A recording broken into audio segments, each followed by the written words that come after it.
Te juro que cuando salí del baño y vi a mi marido en la cama del hotel, desnudo, atado de pies y manos, y con una mujer encima que no era yo, lo primero que sentí no fue celos.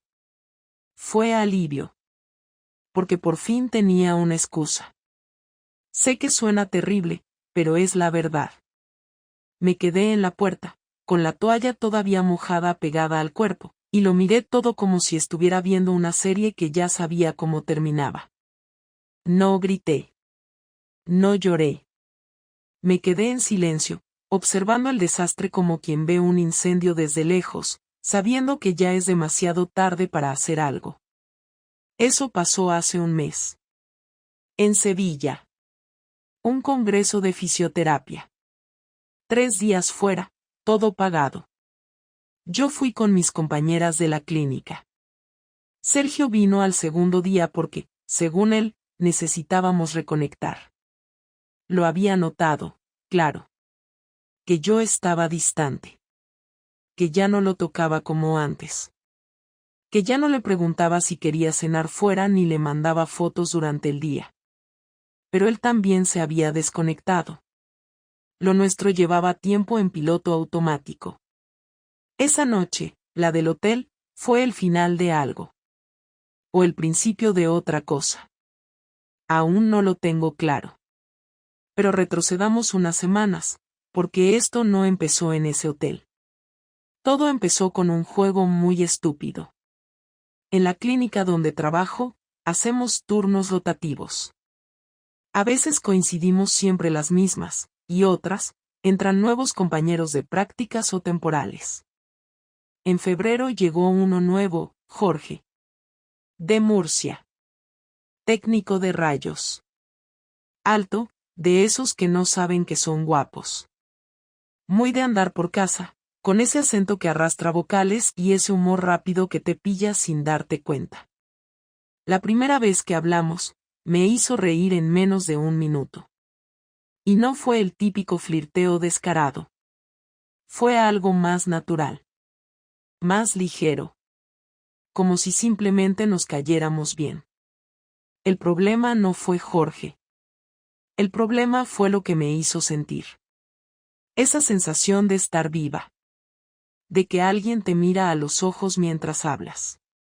De que te escucha, no porque tenga que hacerlo, sino porque quiere. Con Sergio ya no tenía eso. Lo nuestro era como una receta sin sal. Todo correcto, todo en orden, pero sin sabor.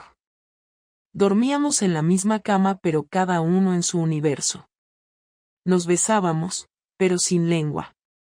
Nos tocábamos, pero sin ganas. Y entonces Jorge empezó con los juegos. Un día me dejó una nota en mi taquilla: si fueras una superheroína, tu poder sería curar sonrisas. Una tontería. Pero me la guardé. Al día siguiente, me retó a comerme un donut sin chuparme los dedos. Perdí, claro. Y nos reímos tanto que hasta una paciente nos miró raro. Así, poco a poco, la tensión fue creciendo. No hablamos de sexo. No cruzamos ninguna línea. Pero los silencios pesaban. Las miradas se alargaban. Y yo llegaba a casa con el corazón acelerado, con las mejillas calientes. Como una adolescente. Una tarde, después de cerrar, me ofreció llevarme en moto. Nunca había ido en moto. Le dije que sí. Cuando me subí detrás de él, y le puse las manos en la cintura, me temblaron los dedos. No pasó nada más. Pero todo cambió después de eso. Y luego vino Sevilla. Y la escena en el hotel. Y mi reacción. Porque, sinceramente, cuando ves a tu marido siendo infiel, esperas sentir rabia, asco, dolor. Yo solo sentí libertad. Ese fue el momento exacto en el que decidí lo que iba a hacer. Y si te quedas, te lo cuento todo. Nunca planeé que se enterara así. Ojalá pudiera decir que me pilló por sorpresa o que fue todo una cadena de casualidades, pero no. Lo que pasó después de aquella noche en el hotel fue demasiado preciso como para llamarlo accidente. A la mañana siguiente, Sergio no me dijo ni una palabra sobre lo ocurrido. No hizo preguntas, no me pidió explicaciones. Se vistió en silencio, recogió sus cosas y se fue del hotel con la misma frialdad con la que uno se va de una entrevista de trabajo donde sabe que no ha sido elegido. Ni un reproche. Solo una mirada larga mientras se abrochaba la camisa, como si intentara recordar exactamente cuándo habíamos empezado a separarnos, y si había sido él el primero en soltar la cuerda. Yo tampoco dije nada. Me quedé sentada en el borde de la cama, con el albornoz abierto, sintiendo que no me quedaba nada por esconder, porque al final todos los disfraces se habían caído solos. Volví a Valencia sola, en tren. Me costó 4 horas mirar por la ventana sin pensar en lo que había visto ni en lo que él había sentido. No porque no me importara, sino porque aún no sabía cómo me sentía yo. Lo que ocurrió entre nosotros después de eso fue como una especie de pausa falsa, de esas que se ponen en las canciones cuando parece que terminan pero en realidad quedan 10 segundos de ruido. Sergio no me habló en todo el día. No me llamó, no me escribió. Al llegar al piso, noté que su maleta estaba ahí, en el recibidor, sin deshacer. Él estaba en el salón, con la tele encendida, viendo un partido que no le interesaba. Me miró solo cuando pasé frente a él, como si fuera una visita inesperada. Ni siquiera levantó una ceja. Me fui directamente a la ducha, esperando que al salir todo se hubiera evaporado. Pero él seguía ahí, en el mismo sitio, sin moverse. Pasaron 3 días sin mencionar nada. Nos saludábamos como compañeros de piso que apenas se conocen. Ni un reproche. Ni una queja.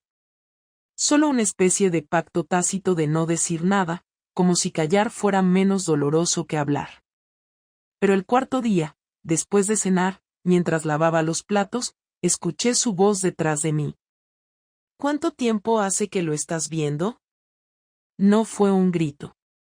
Fue una pregunta simple, directa, dicha con una calma que dolía más que cualquier reproche. Me quedé de espaldas, con las manos mojadas, sin saber si responder o seguir fingiendo que no pasaba nada. Me giré lentamente y lo vi parado ahí, con los brazos cruzados y los ojos fijos en los míos. ¿De verdad quieres saberlo?, le dije. Sí, respondió. Todo. Tragué saliva, me sequé las manos y me senté en la mesa, porque sabía que esto iba para largo. Él se sentó frente a mí, esperando. Y entonces hablé. No mentí. Le dije que Jorge no era una aventura de una noche. Que no había habido sexo entre nosotros todavía, aunque eso ya no importaba. Le conté que todo empezó con juegos estúpidos en el trabajo. Que me hacía sentir viva, deseada, escuchada. Que no buscaba a alguien más, pero que tampoco podía seguir sintiéndome invisible. No me interrumpió en ningún momento. Solo asentía de vez en cuando, como si fuera tomando nota de cada palabra. Cuando terminé, se quedó en silencio. 1 minuto, 2, no lo sé. Luego se levantó, caminó hacia la cocina y volvió con una copa de vino. La sirvió para él, no me ofreció. Lo sospechaba, dijo finalmente. Desde hace semanas. Lo miré, sorprendida. ¿Y por qué no dijiste nada? Él se encogió de hombros. Porque pensé que era algo pasajero. Que solo necesitabas un poco de espacio. O que estabas aburrida. Pero cuando te vi en Sevilla, cuando vi cómo me miraste después de vernos en la cama, ahí supe que ya estaba hecho. Sentí una punzada en el estómago. No por lo que había dicho, sino por lo tranquilo que lo decía. Como si ya no le doliera. O peor, como si yo ya no le importara. Después de eso, las cosas se rompieron del todo. Al día siguiente, él no volvió a casa. No contestó mis mensajes. No se presentó en la clínica donde trabajaba Jorge, como pensé que haría en un acto desesperado. No hizo ninguna escena. Solo desapareció. Durante 2 días no supe nada de él. Pensé que estaba con algún amigo, que necesitaba espacio. Me equivoqué. La tarde del tercer día, cuando llegué a casa, encontré una caja en la puerta. Dentro había fotos nuestras, recuerdos de viajes, una nota escrita a mano: todo lo tuyo está adentro. Lo mío me lo llevo yo. Y ahí entendí que esto no era solo una pelea. Que no era una crisis más. Que Sergio había decidido vengarse a su manera. Fría, callada, efectiva. Al día siguiente fui al banco a sacar dinero para pagar el alquiler y descubrí que había vaciado nuestras cuentas conjuntas. Todo. Ni un euro. Llamé como una loca, pero no respondió. Fui hasta la oficina donde trabaja y me dijeron que había pedido una semana libre. Me senté en el coche, con la respiración agitada, sin saber qué hacer. Él nunca fue impulsivo. Nunca fue cruel. Pero eso ya no importaba. Esa misma noche, recibí un correo. Un archivo adjunto. Era un PDF con todas mis conversaciones con Jorge. Correos del trabajo, capturas de pantalla, fotos. Todo ordenado cronológicamente, como un informe forense. Sergio lo había recopilado todo. Me puse a temblar. Y entonces lo entendí, él ya había sabido todo esto desde antes de Sevilla. Había estado esperando el momento. Su venganza no era gritar, ni tirar cosas, ni insultarme. Su venganza era hundirme sin levantar la voz. Y funcionó. Porque cuando terminé de leer ese archivo, lo único que sentí fue miedo. No por mí. Por lo que iba a venir después. Por lo que él estaba planeando. Porque si Sergio se había tomado la molestia de hacer todo eso en silencio, sabía que lo peor aún no había llegado. Cuando me decidí a buscarlo para hablar cara a cara ya llevaba varios días sin saber nada de él, con el estómago encogido cada vez que sonaba el teléfono y con una sensación constante de estar viviendo en la antesala de algo que aún no sabía nombrar. Había pasado las primeras horas enfadada por la manera en la que había vaciado las cuentas y por el informe que me había enviado, pero cuando se me pasó la rabia inicial, quedé con una mezcla de ansiedad y vergüenza que me impedía dormir más de 3 horas seguidas. No sabía si quería enfrentarlo para arreglar las cosas, para terminar de romperlas o simplemente para dejar de vivir con ese silencio que me seguía a todas partes desde que se marchó. Lo llamé al móvil por última vez antes de salir de casa y esta vez sí respondió. Su voz sonó más cansada que enfadada, como si llevara una semana sin dormir bien. ¿Qué quieres, Clara?, dijo sin rodeos. Respiré hondo porque no quería sonar temblorosa, y aún así me salió un tono más nervioso del que esperaba cuando le pedí que habláramos en persona.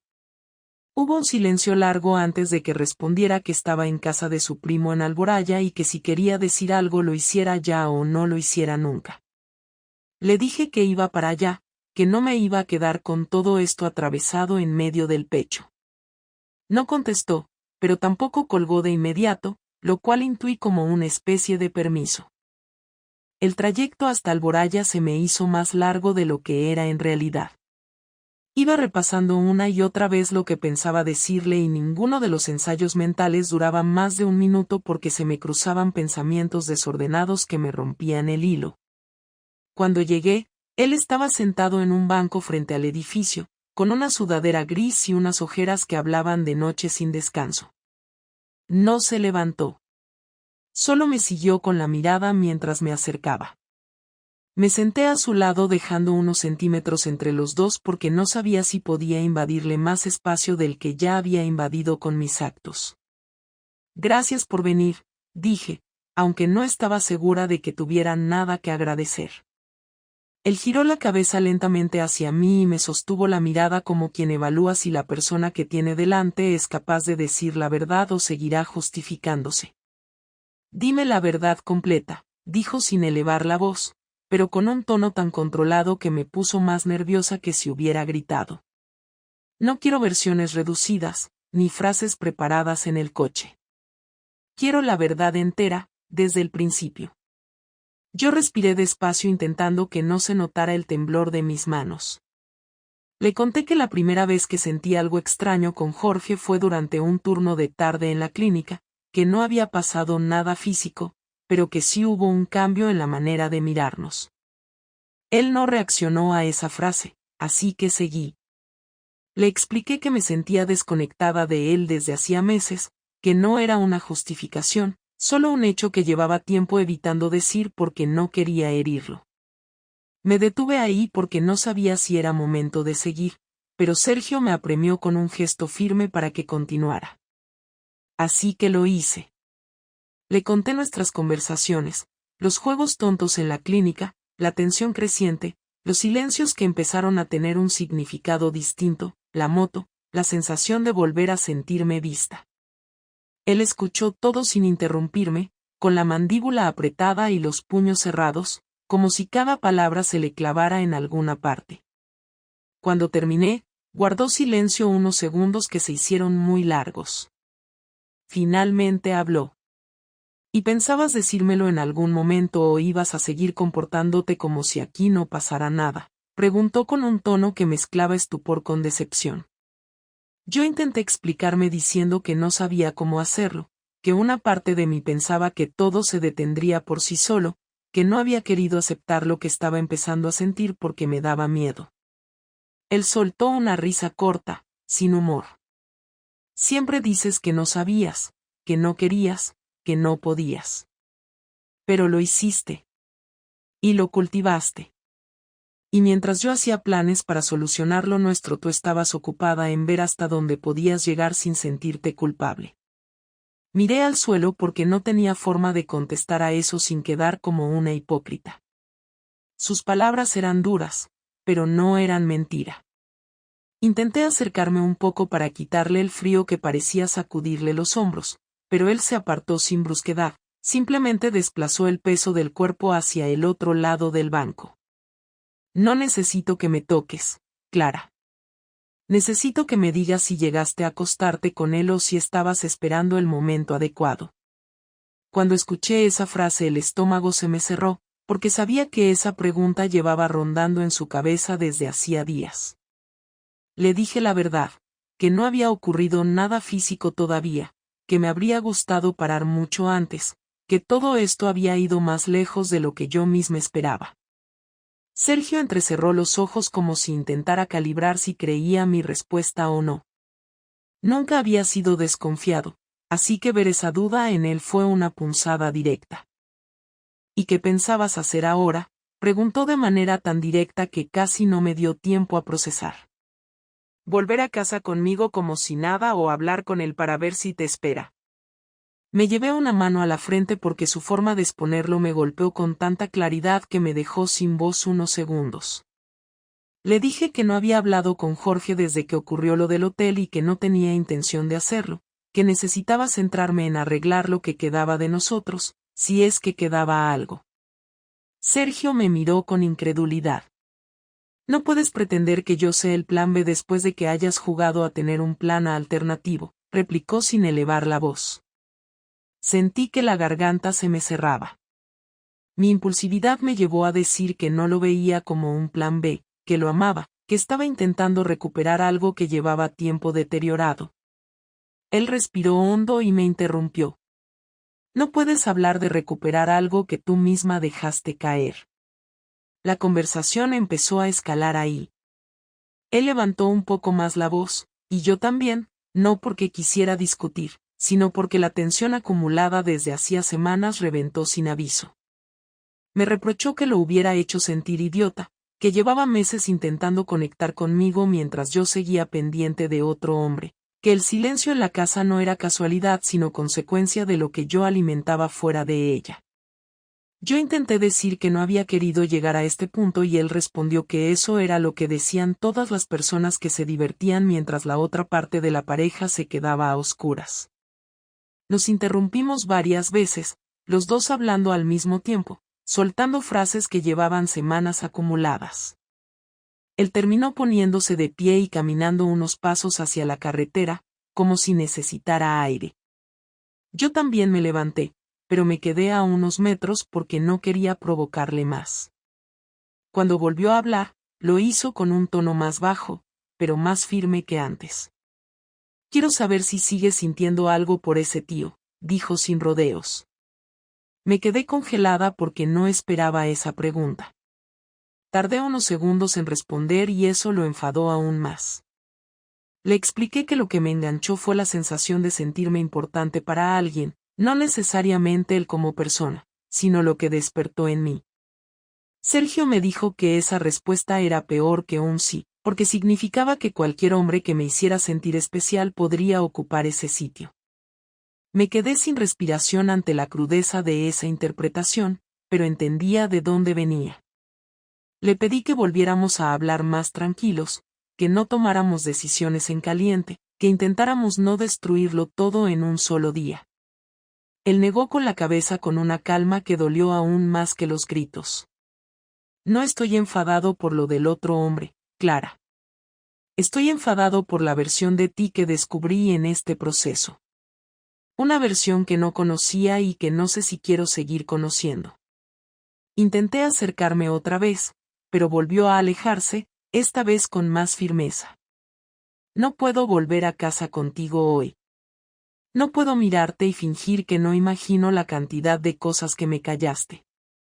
Necesito espacio, pero un espacio real. No un paréntesis. Intenté decir algo, pero él levantó la mano para detenerme. Cuando decida qué quiero hacer, te lo diré. Pero entiende que lo que tú decidiste hacer ya cambió todo. Se marchó caminando sin mirar atrás. No hubo abrazo, ni un beso, ni siquiera un gesto de despedida. Solo un portazo emocional que dejó claro que lo que estaba en juego ya no era una simple reconciliación, sino la posibilidad real de que nuestro matrimonio no sobreviviera a esta conversación. Yo me quedé en el mismo sitio, de pie, sin saber cuánto tiempo llevaba ahí, solo escuchando el tráfico a lo lejos y el eco de mis propias decisiones que por fin habían vuelto para pasarme factura. La primera señal de que Sergio no solo estaba dolido sino que tenía un plan fue cuando me llegó un correo del despacho donde gestionábamos nuestras declaraciones de la renta. No lo abrí al momento porque estaba en medio de una sesión con una paciente, pero cuando volví al vestuario, algo me empujó a mirarlo. Era una notificación de que se había solicitado una modificación en el régimen fiscal familiar y que los ingresos pasarían a gestionarse por separado desde ese mismo mes. Me quedé mirando la pantalla del móvil durante varios minutos sin entender por qué lo había hecho así, sin decirme nada, sin un aviso previo. Apreté los dientes y lo llamé. No contestó. Le mandé un mensaje corto preguntándole qué estaba haciendo con las cuentas. No respondió tampoco. Pensé en ir directamente al despacho, pero algo dentro de mí me dijo que si ya había empezado por ahí, no era lo único que tenía preparado. Volví a casa nerviosa, con la garganta seca y las manos temblorosas. Estaba sola. No había señales de que él hubiera pasado por ahí desde nuestra última conversación. Esa misma noche llegó la siguiente sorpresa. Entré a mi correo personal y encontré que mi acceso al sistema administrativo de la clínica había sido revocado. Pensé que era un error técnico, así que llamé al encargado de informática. Tardó en responder, pero cuando lo hizo, su voz sonaba tensa. Mejor habla con la dirección, Clara, no me metas en líos. No me quiso decir nada más. Llamé a Marta, la jefa de área, y me contestó con un tono tan seco que me dejó en shock. Clara, creo que deberías venir mañana antes del turno, hay cosas que necesitamos revisar contigo. Le pregunté de qué se trataba, pero no quiso explicarme por teléfono. Te espero a las 8. Y colgó. Esa noche no dormí. Me quedé sentada en el sofá intentando imaginar qué estaba haciendo Sergio, como había tenido acceso a cosas que hasta ese momento consideraba seguras, privadas, inalcanzables para él. A las 8 en punto entré en la clínica con una mezcla de nervios y rabia. Marta me estaba esperando en una de las salas pequeñas, junto con el director médico. Cerraron la puerta detrás de mí. Me ofrecieron sentarme. El director tomó la palabra. Nos ha llegado un paquete anónimo con documentación que involucra a un miembro del equipo en una situación de conducta inapropiada en el entorno laboral. Yo no dije nada. Me limité a escucharlo mientras desplegaba sobre la mesa un montón de impresiones, correos electrónicos, capturas de pantalla, incluso una transcripción de una conversación en la sala de descanso con Jorge. Reconocí todo al instante. Eran nuestras conversaciones, los mensajes que habíamos intercambiado desde los ordenadores de la clínica, algunos incluso desde mi cuenta interna. Me quedé paralizada. No era solo lo que había hecho, era la forma en que él lo había recopilado todo, ordenado, clasificado, empaquetado como si fuera un expediente disciplinario listo para destruir mi reputación. El director siguió hablando. No vamos a tomar una decisión hoy. Pero hasta que esto se aclare, consideramos oportuno que tomes una licencia temporal. Es mejor para ti. Y para el equipo. Me ofrecieron firmar un documento de suspensión voluntaria. Lo hice sin mirar a nadie, sin pedir explicaciones. Salí de ahí con la cabeza baja, evitando las miradas del resto, convencida de que más de uno ya sabía algo. Cuando llegué a casa, seguía sin saber cómo había conseguido todo eso. Me senté en la cama y empecé a revisar cada rincón de mi portátil, de mi móvil, incluso los historiales del navegador. No encontraba nada fuera de lugar, pero eso solo me ponía más nerviosa. Llamé a Jorge. Me contestó con voz tensa. Sergio me llamó anoche. Me quedé en silencio, con el móvil pegado a la oreja. ¿Qué te dijo?, pregunté finalmente. Me amenazó con mandar todo esto a recursos humanos de mi empresa si no me alejaba de ti. Me puse de pie de golpe, como si alguien me hubiera empujado. ¿Y tú qué hiciste?, pregunté con más urgencia de la que pretendía. Le colgué. Pero después lo pensé bien. Clara, tú y yo no somos nada. No oficialmente. Y tú estás casada. Yo no puedo perder mi trabajo por esto. Me quedé callada porque no sabía qué responder. No me llames más, Clara. Lo mejor es que no hablemos por un tiempo. Y colgó. Me senté en el suelo, con el móvil en la mano, sintiendo que se me deshacía todo al mismo tiempo, el matrimonio, la reputación, el intento de vínculo con Jorge, la seguridad en el trabajo. 2 días después, llegó la estocada final. Me citaron en el despacho del abogado que compartíamos para temas fiscales. Me presenté con la idea de hablar sobre la separación de cuentas, pero lo que me encontré fue otra cosa. Un sobre. Dentro, había una propuesta de separación legal, redactada punto por punto. Incluía la división de bienes, una lista de pertenencias personales de Sergio que él quería recuperar, y un anexo donde detallaba que renunciaba a cualquier posibilidad de reconciliación y que exigía que me marchara del domicilio en el plazo de 30 días. Me levanté de la silla y le pedí al abogado que me explicara cómo era posible que hubiera tomado decisiones tan rápidas, tan drásticas, sin siquiera hablar conmigo de forma clara. Él me miró con frialdad. Sergio lleva meses preparando esto. Usted solo acaba de descubrirlo. Me senté de nuevo, sintiéndome más ridícula que nunca. Ni siquiera tuve fuerzas para discutir. Solo firmé que había recibido la documentación. Cuando volví a casa, encontré una nota pegada en la puerta. A partir del lunes vengo a buscar mis cosas. Por favor, no estés. Ese mismo día me llamó mi madre. No sé cómo se enteró, probablemente por alguna tía que se lo dijo después de ver algo en Facebook. Yo no había contado nada, pero Sergio sí. Había hablado con su familia. Con la mía. Con amigos en común. Había explicado que quería separarse por motivos personales sin entrar en detalles, pero que necesitaba el apoyo de todos para cerrar esta etapa. Yo me convertí en la mujer de la que todos se alejaban sin decirlo directamente. Nadie me llamó para preguntarme cómo estaba. Solo mi hermana me mandó un mensaje corto: Sergio me lo ha contado todo. No sé qué decirte. Durante esos días no salí de casa. Apagué el teléfono. Me quedé sola en el sofá, rodeada por el silencio y por la sensación de haber provocado un derrumbe que ya no podía detener. Sergio no solo se había vengado. Lo había hecho con precisión quirúrgica. Me había desmontado la vida pieza por pieza sin perder la compostura, sin alzar la voz, sin necesidad de decirme que me lo merecía. Yo ya lo sabía.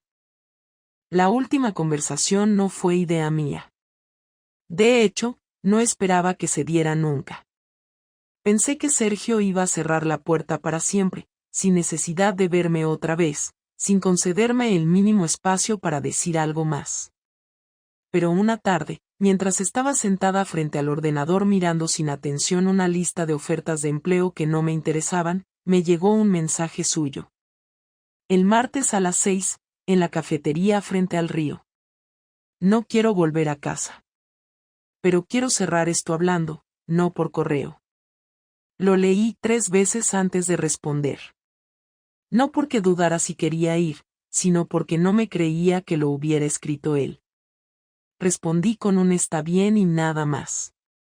No supe si quería hacerlo por él, por mí, o simplemente para no quedar como la persona que ni siquiera se atrevía a escuchar lo que el otro tenía que decir al final de todo. Llegué puntual. Él ya estaba ahí.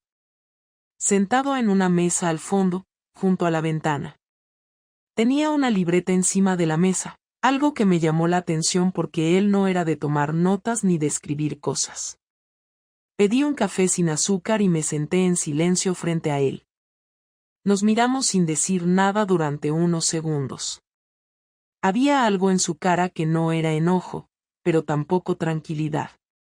Más bien una especie de agotamiento que no había visto nunca.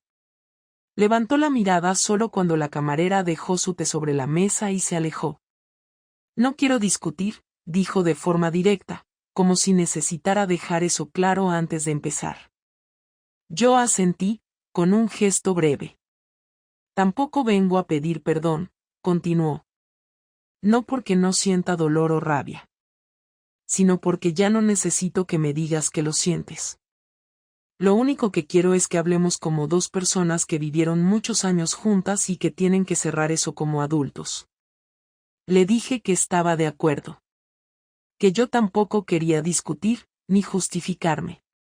Que había tenido tiempo de sobra para pensar en todo y que aunque seguía sin entender cómo habíamos llegado tan lejos, ya no iba a buscar culpables como antes.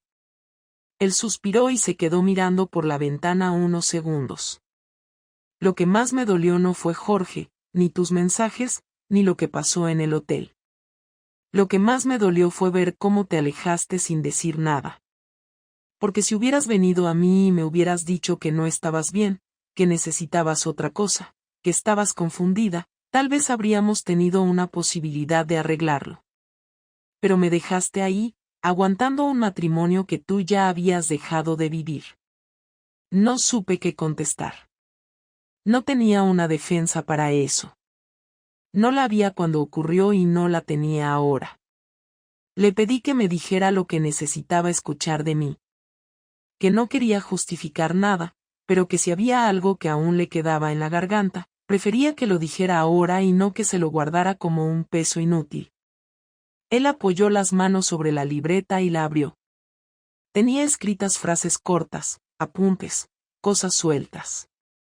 Me llamó la atención lo meticuloso que había sido. Escribí todo lo que no podía decirte en casa. Lo que pensaba cuando me mirabas y yo ya sabía todo. Lo que no podía gritarte porque los gritos no arreglan nada. Empezó a leer. Me habló de las noches que se quedó despierto fingiendo dormir. De cómo escuchaba mis pasos por la casa y se preguntaba si era capaz de amar a una mujer que ya no lo miraba igual. Me habló del momento exacto en que decidió empezar a recopilar pruebas, no por venganza, sino porque necesitaba recuperar el control sobre una vida que ya no le pertenecía. Me habló de la rabia que sintió al verme en Sevilla, no por el engaño físico, sino porque había viajado hasta allí para intentar recuperar algo y lo único que encontró fue indiferencia. Me habló de las veces que casi me enfrenta y se contuvo, no por cobardía, sino porque quería ver hasta dónde era capaz yo de llevar el engaño sin que se me notara. Escuché todo sin interrumpirlo. No porque no tuviera cosas que decir, sino porque él las necesitaba más que yo. Cuando terminó, cerró la libreta con un gesto cansado. No quiero quedarme con odio, Clara. No me sirve para nada. Pero tampoco quiero reconstruir una historia con alguien que fue capaz de cruzar esa línea sin pestañear. No confío en ti, y no puedo vivir al lado de alguien en quien no confío. Le respondí que entendía cada palabra. Que no esperaba reconciliación, ni perdón, ni una segunda oportunidad. Que había sido una cobarde, que había evitado las conversaciones difíciles hasta que todo explotó. Que él merecía más. Que lo que hizo con lo del trabajo, con las cuentas, con la familia, fue duro, pero no injusto. Que si los papeles de separación estaban listos, yo los firmaría. Que no iba a poner trabas. Que lo único que quería era que no saliéramos de todo esto con una imagen completamente rota del otro. Que a pesar de todo, no le deseaba daño. Ni él a mí. Se quedó mirándome unos segundos, luego tomó un sorbo de su té y apartó la taza. Los papeles están listos. Mañana te los envía el abogado. No quiero discutir detalles, ya sabes lo que hay. El piso es tuyo. Yo no quiero nada más de esta casa. Le pregunté si necesitaba que me fuera antes de los 30 días. Me dijo que no. Que podía quedarme. Que él ya había alquilado otro lugar. Que no iba a volver. Ni siquiera a recoger cosas. Lo que dejé, puedes tirarlo, venderlo o regalarlo. Ya no me hace falta. Me quedé callada. Intenté procesar la frialdad con la que hablaba. Pero entendí que no era frialdad. Era decisión. Era el final. Le agradecí por haber querido hablar. Por no haber dejado todo en un correo. Por haberme mirado a la cara aunque tuviera razones de sobra para no querer hacerlo. Él asintió, se puso de pie y dejó un billete sobre la mesa para pagar. No hubo abrazo. No hubo intento de tocarme la mano. Solo me miró una última vez antes de salir. Ojalá aprendas algo de todo esto. Aunque sea tarde. Lo vi alejarse por la ventana. No lloré. No en ese momento. Solo me quedé ahí, con el café frío, sintiendo que esa era la conversación más real que habíamos tenido en años. Después de esa última conversación, todo se fue desmoronando en cámara lenta, no con explosiones ni escenas dramáticas, sino con silencios, gestos vacíos, rutinas que ya no tenían sentido. Los papeles llegaron al día siguiente, como él había dicho.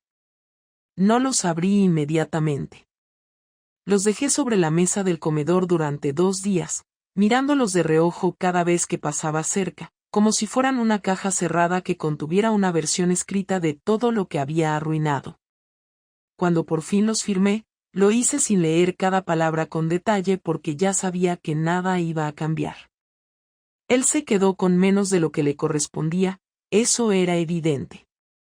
No pidió compensación económica, no pidió tiempo para recoger cosas, no dejó nada que pudiera usar para volver. Fue una salida limpia, calculada, sin marcha atrás. El abogado me llamó al día siguiente para confirmar que Sergio había pasado por la oficina a firmar también.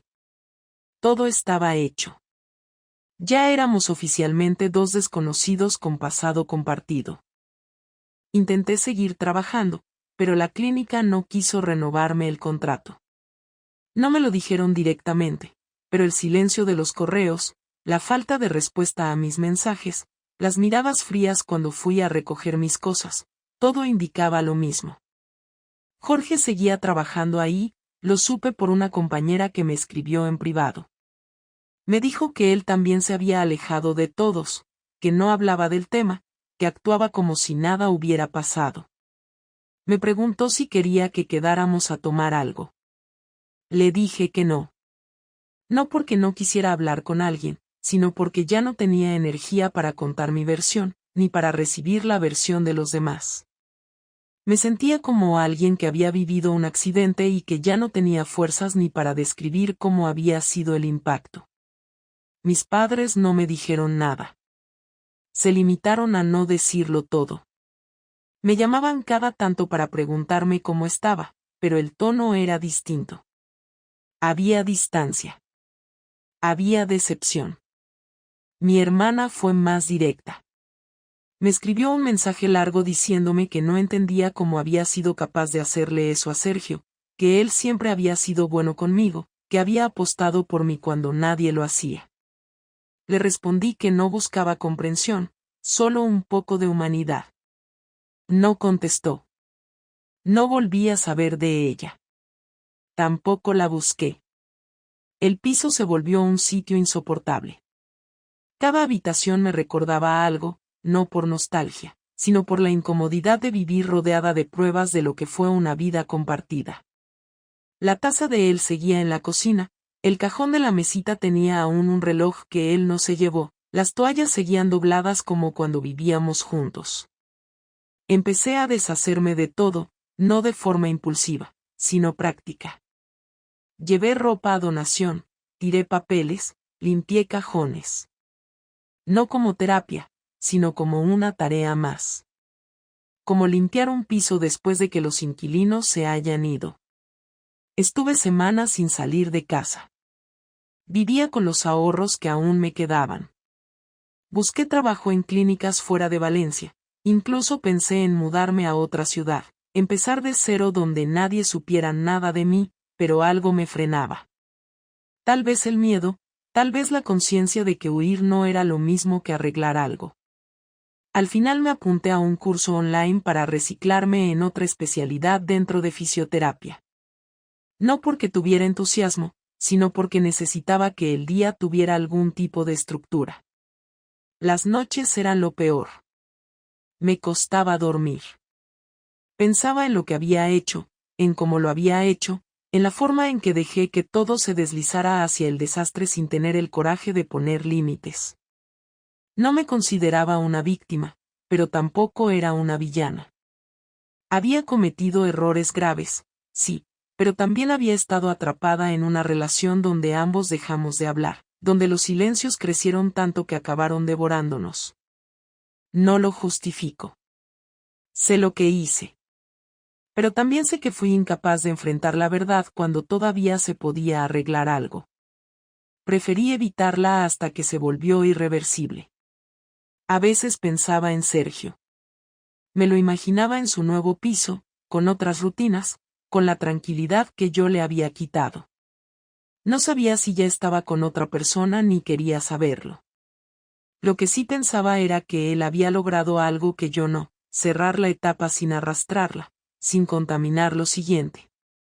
Yo, en cambio, seguía allí, entre restos de una historia rota, sin saber muy bien qué construir después. Una tarde, mientras salía del supermercado, lo vi. Estaba en la otra acera, hablando con alguien. Se le veía tranquilo, incluso sonriente. Iba vestido con ropa informal, más relajado que de costumbre. No me vio. O si me vio, fingió que no. No crucé la calle. No hice ningún gesto. Me quedé quieta unos segundos y seguí caminando. No sentí celos, ni nostalgia, ni rabia. Sentí algo peor, que ya no era parte de su vida en absoluto. Que yo, con toda mi historia, con todo lo que habíamos compartido, ya no ocupaba ni una línea en sus días. Esa noche lloré, no por perderlo, sino por darme cuenta de que nunca lo supe cuidar. de que fui incapaz de ver que mientras yo me sentía sola, él también estaba solo. Y que en vez de acercarnos, elegí irme por otro lado. Que mientras él pensaba en cómo arreglarnos, yo pensaba en cómo distraerme. Que mientras él intentaba entender qué nos estaba pasando, yo ya estaba viviendo otra historia paralela. No me siento orgullosa de nada. No me justifico. Pero si aprendí algo de todo esto es que el daño que haces no se borra con arrepentimiento. Se queda. Y marca. Ahora estoy empezando a construir otra rutina. Sigo en el mismo piso, aunque estoy buscando mudarme en cuanto pueda. Trabajo a media jornada en una consulta pequeña de barrio. Gano menos, pero duermo mejor. No hablo con casi nadie. No tengo pareja. No tengo planes. Pero tengo algo que antes no tenía, la conciencia de que todo lo que haces, incluso lo que callas, tiene consecuencias. Que las decisiones que tomas cuando estás perdida pueden arrastrarte durante años. Y que a veces no hay vuelta atrás. Ni perdón. Ni forma de limpiar el nombre que arruinaste con tus propios actos. Sergio no volvió a escribirme. Yo tampoco lo busqué. No porque quiera demostrar nada, sino porque entendí que lo mejor que puedo hacer por los dos es no seguir interfiriendo. Él me dio la oportunidad de cerrar todo con una última conversación, y con eso me basta. No merezco más. Quizá en unos años pueda mirar atrás y ver todo esto como una lección. Por ahora solo lo veo como una pérdida. Una pérdida que yo misma provoqué. Y que nadie va a arreglar por mí.